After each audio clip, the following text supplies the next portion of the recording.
Hello guys! So for today's video, magmini-vlog nga pala tayo. At eto na nga pala, pumunta nga pala kami sa get-together ng mga amamshis natin para sa kinder kong anak. Ayan ang ganda ng venue, mga Mari at Pari. Grabe. Ayun yung mga Junakis at yung mga nanay. Enjoy na enjoy. 500 na lang ang ambagan namin dito at 3 persons na ang kasama. Ayan, binabasa na nga ng kapatid ko yung baby ko dahil masiswimming nga rin siya sa swimming pool. Ayan naman yung anak ko, enjoy na enjoy din sa paglalangon niya. At nung una nga, natatakot pa siya dahil akala niya malalim pero hindi naman pala, kaya nag-enjoy na nga siya. Sabi ko, ay yan, sige, kaya mo yan, enjoy mo lang. Ayan, nakakapit siya sa paa ko. Kala mo talaga, lalim. At nga pala, shout out dun sa kapatid kong magaling magtali. Ayan, ang ganda ng tali niya. Pati rin tas na pa heart. Ayan, at may pasayaw-sayaw pa nga siyang nalalaan dyan. Ayan mga mare at pare, kung magtatanong kayo kung saang resort yan, dito lang yan sa Kupang. Ayan yung baby ko mga mare at nagkamali pa nga ako dyan ang hawak mong tika na nga malunod. Ayan mga mare, ay. Ayan nga, ayan at enjoy na enjoy rin ng mga mamshis. Habang kumakanta ay umiinom ng gin ng mga mima ko. Napakasaya talaga dito mga mima ko. Ayan. Ayan yung mga bata, napakasaya talaga at ang dami-dami na nang sumama. At kapag may isasama, idadagdag pa nga kayo doon sa 3 person, ay magad lang kayo ng 100 pesos. Ayan, ayun nga pala yung anak ko mga mima ko. Ayan at enjoy na enjoy siya sa salbabida ng kapatid niya. Dahil natatakot pa nga ang baby ko, dahil 7 months pa lamang siya, ay ayaw niyang sumakay dyan, kaya ayan na lang ginawa ng anak ko. Ayan nga pala yung mga nakuha kong picture doon sa pagsiswimming namin. Napapagkamalan nga na yun ng nanay, yung kapatid ko, dahil ako ay may period niyan. Kaya hindi ako nakaano, pero katagalan ay lumusong na nga ako mga mima. Ayan at enjoy na enjoy ang mga kido.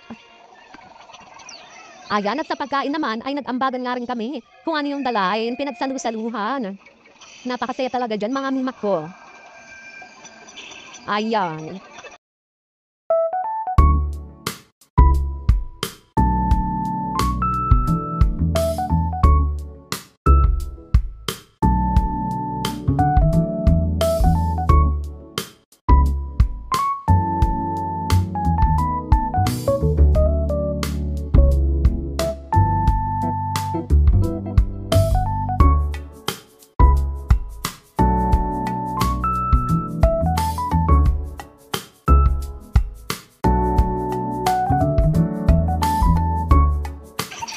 Ayan mga mi.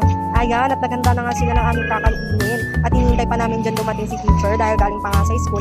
At naghintay muna kami ng kaunti. At ayan, sumunod nga dyan yung asawa ko dahil galing pa siya nag-work. Ayan, maganda kong baby. 7 months pa lang siya mga mi ko.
Thank you for watching.